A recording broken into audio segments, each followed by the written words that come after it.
মাথা জুড়ে ঢেউ খেলানো সোনালি চুল, রাজকীয় হাঁটা আর গোলাপি সাদা অদ্ভুত রঙের শরীরের কারণে নাম রাখা হয়েছে ডোনাল্ড ট্রাম্প। পবিত্র ঈদুল আজহাকে সামনে রেখে সামাজিক যোগাযোগ মাধ্যমে ভাইরাল হওয়া এই মহিষ এখন শুধু দেশের আলোচনাতেই নয়, জায়গা করে নিয়েছে আন্তর্জাতিক গণমাধ্যমেও। প্রভাবশালী ব্রিটিশ সংবাদ মাধ্যম দ্য টেলিগ্রাফ সম্প্রতি বাংলাদেশে কুরবানি হতে যাচ্ছে ডোনাল্ড ট্রাম্প নামের এলবিনো মহিষ শিরোনামে একটি প্রতিবেদন প্রকাশ করেছে। ২১ মে টেলিগ্রাফে খবরটি প্রকাশ করা হয়।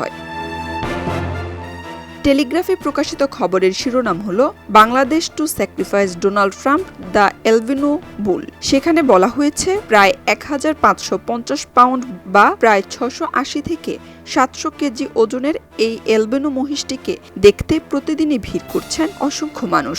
শুধু তাই নয়, আন্তর্জাতিক সংবাদ সংস্থা এএফপিও আলোচিত মহিষটির ছবি প্রকাশ করেছে। এছাড়াও প্রভাবশালী গণমাধ্যম the Mirror, Tech X, the Daily Beast, Fact Point, the Melina Times, ET Now, France 24, গাভ টুডে, হুক সহ বিশ্বের বিভিন্ন গণমাধ্যমে এসেছে ভাইরাল এই মহিষের খবর। মহিষটির মালিক জিয়াউদ্দিন মৃধা জানান, এলবিনো মহিষগুলো সাধারণত খুব ঠান্ডা স্বভাবেরই হয়ে থাকে।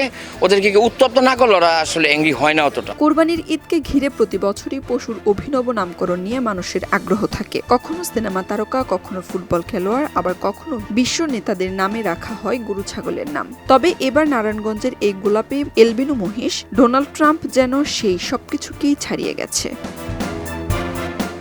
বাংলাদেশের একটি খামারের মহিষ আন্তর্জাতিক গণমাধ্যমের শিরোনাম হবে এমন ঘটনা খুব একটা দেখা যায় না। আর তাই ঈদের আগে ডোনাল্ড ট্রাম্প এখন শুধু একটি কুরবানির পশু নয়, বরং কৌতূহল, বিনোদন আর আলোচনার এক অনন্য কেন্দ্রবিন্দুতে পরিণত হয়েছে। খবরের কাগজ, নিখাত, নির্ভীক, নিরপেক্ষ।